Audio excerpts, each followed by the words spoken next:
Улогата на медицинската сестра при првата апликација на лекот кај пациентот. Најпрво, сестрата е таа што го припрема психички пациентот за нешто што од тој момент има промена во секојдневниот живот, создавајќи една благопријатна атмосфера, објаснувајќи му дека ова е сепак специфична терапија, кај која обично се појавуваат благи и лесни реакции од лекот кои за кратко време исчезнуваат и дека самиот треба да биде стрплив, има време за адаптација, доека самиот организам не се навикне на новата состојба.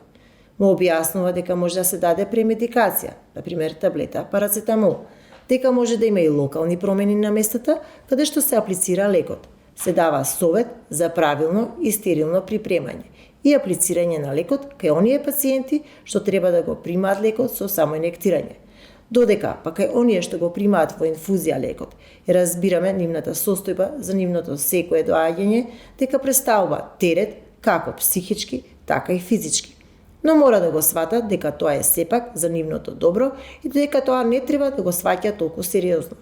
Дека секогаш за време на примањето на лекот сестрата е секогаш до нив, прва ја приметува и дека нејзиното долгогодишно искуство може да реагира брзо и навремено.